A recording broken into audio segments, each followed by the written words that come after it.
కాపాడాలి SC reservation లో క్రైస్తవులకు ఇచ్చినటువంటి ఎస్సీ సర్టిఫికేట్లను రద్దు చేయాలి. క్రైస్తవులకు ఇచ్చినటువంటి ఎస్సీ సర్టిఫికేట్లను రద్దు చేయాలి. సుప్రీంకోర్టు తీర్పుని అమలు చేయాలి. సుప్రీంకోర్టు తీర్పుని అమలు చేయాలి. రాజ్యాంగాన్ని పరిరక్షించాలి. రాజ్యాంగాన్ని పరిరక్షించాలి. జై భీమ్, జై భీమ్, జోహార్ బాబా అంబేద్కర్, జోహార్ బాబా అంబేద్కర్. నేడు 135 అంబేద్కర్ జయంతి సందర్భంగా అందరికీ శుభాకాంక్షలు తెలుపుతూ ఈరోజు భారతదేశంలో దళితుల నుండి క్రైస్తవ మతం మారిన ఏదైతే దళిత వర్గాలు ఉన్నాయో ఆ వర్గాలకి 59 కులాలుగా ఉన్న దళితులకి క్రైస్తవ మతం మారితే ఎస్సీ రిజర్వేషన్ కోల్పోతారు.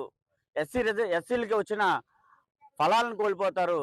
వాళ్ళకి రాజ్యాంగపరమైన రక్షణను కోల్పోతారని ఉన్నత న్యాయస్థానాలు ఇచ్చిన తీర్పుని ఏదైతే మద్రాస్ హైకోర్టు కానీ ఆంధ్రప్రదేశ్ హైకోర్టు కానీ ఉన్నత న్యాయస్థానమైన దేశానికి ఉన్నత న్యాయాధిపతులు ఉన్న సుప్రీంకోర్టు కానీ ఈరోజు దళిత క్రైస్తవులు ఎవరైతే ఉన్నారో దళితుల నుండి మతం మారిన వారు ఎవరైతే ఉన్నారో వారికి ఎస్సీ హోదా చెల్లదని తీర్పుని ఇచ్చిన నేడు ఆ తీర్పుని ఈరోజు అమలు చేయవలసిన ఎవరైతే రెవెన్యూ వ్యవస్థ ఉందో ఏదైతే జిల్లా కలెక్టర్ ఆధీనంలో ఉందో జిల్లా కలెక్టర్ గారు ఈరోజు ఆ తీర్పుల్ని అమలు చేయకుండా నిర్లక్ష్యం చేయడం వల్ల ఈరోజు సంబంధిత మినిమం దర్యాప్తు ఏదైతే చేయాలో ఎస్సీ కుల ధృవీకరణ పత్రాలు ఇచ్చినప్పుడు మినిమం విఆర్ఓ ఒక దర్యాప్తు అధికారిగా ఉంటారు.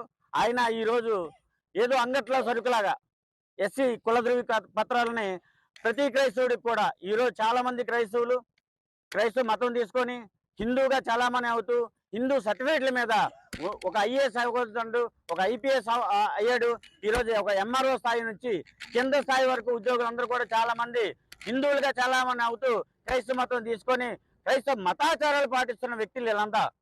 దాని మూలంగా ఏంటంటే నిజమైన ఈ దేశంలో మేమంతా కూడా మా జాతి ఏదో దళితులు ఉన్నారో హిందువులుగా జీవన విధానం కొనసాగుతున్న వ్యక్తులు ఉన్నారో వీరంతా కూడా ఈరోజు పండుగల నుంచి హిందూ సాంప్రదాయాలను పాటిస్తూ ఎన్నో అవమానాలకు గురవుతూ గ్రామీణ ప్రాంతాల్లో ఇంకా బ్రతుకుతున్న వారికి ఈరోజు రాజ్యాంగం స్ఫూర్తిని రాజ్యాంగం ద్వారా వచ్చిన హక్కుల్ని పొందలేకపోతున్నాం.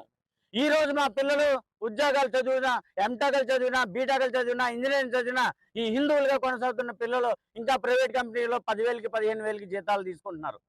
ఈ రోజు చాలా మంది ఈ రోజు మతపరమైన వ్యవస్థకు గురవుతాం.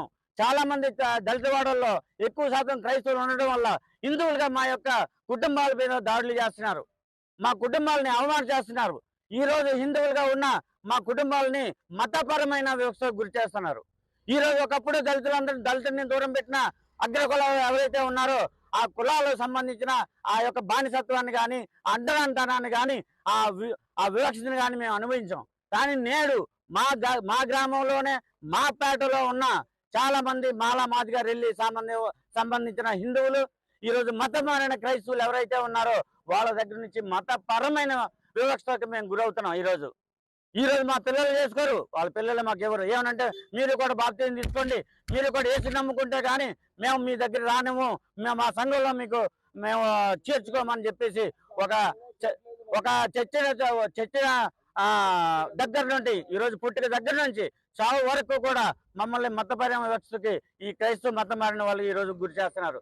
దానికి ఉద్యమంగా ఈరోజు అనకాపల్లి జిల్లానే నాంది తీసుకొని రాష్ట్రంలో ఈరోజు భారీ ఎత్తున ఉద్యమం చేయడానికి సుప్రీంకోర్టు యొక్క తీర్పుని అమలు చేసే వరకు జిల్లా కలెక్టర్లను ముట్టడించామని, అదేవిధంగా ఎంఆర్ఓలు ఎవరైతే ఉన్నారో ఈ ఎంఆర్ఓలు కూడా మినిమం దర్యాప్తు కూడా చేయకుండా ఎస్సీ కుల ధృవీకరణ పత్రాలని మంజూరు చేయడం మేమంతా కూడా తప్పుపడుతున్నాం. మా జాతి అంతా కేవలం ఎంఆర్ఓల ద్వారానే ఈరోజు మా హక్కులు మేము కోల్పోతున్నాం, మా జాతి కోల్పోతున్నాం, మా ఉపాధిని కోల్పోతున్నాం, మా విద్యను కోల్పోతున్నాం, మాకున్న రాయితీలను కోల్పోతున్నాం.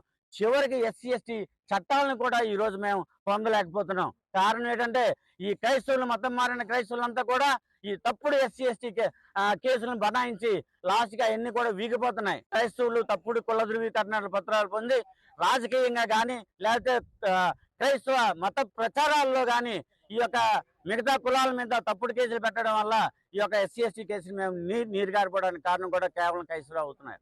కాబట్టి దయచేసి ఈ రోజు ప్రభుత్వాన్ని కూడా నారా లోకేష్ గారిని కానీ పవన్ కళ్యాణ్ గారిని కానీ చంద్రబాబు నాయుడు గారిని మేమంతా విజ్ఞప్తి చేసింది ఏంటంటే ఏదైతే సుప్రీంకోర్టు తీర్పుని గతంలో వర్గీకరణ రూపంలో మీరు హడావిడి చేసి ఈరోజు రాష్ట్రంలో వర్గీకరణ చేశారో దాన్ని మేము గౌరవిస్తున్నాం. అదే విధంగా ఈరోజు సుప్రీంకోర్టు ఇచ్చిన తీర్పుని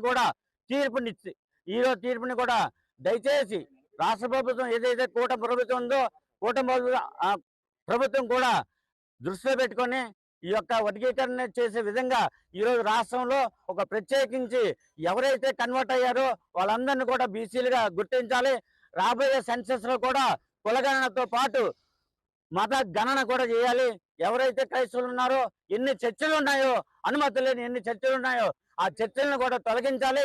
దూర ప్రాంతాల నుంచి ఎక్కడెక్కడి నుంచి వచ్చిన చాలా మంది పాస్టర్లు మాకు ఒకే గ్రామంలో ఉంటూ ఒకే వీధిలో ఉన్న మాకు మతపరమైన గొడవలు చేస్తున్నారు, మతపరమైన చిచ్చులు పెడుతున్నారు ఈ పాస్టర్లంతా. దయచేసి అలాంటి పాస్టర్లపై చర్యలు తీసుకోవాలి. అనుమతులు లేని చర్చలు కూడా తొలగించాలి. మా యొక్క రాజ్యాంగం ద్వారా మాకు వచ్చిన హక్కుల్ని దయచేసి పరిరక్షించాలని కూటమి ప్రభుత్వానికి ఈ యొక్క హిందూ షెడ్యూల్ కులాల పరిరక్షణ సమితి నుంచి మేము విన్నవించుకుంటున్నాము. జై భీమ్.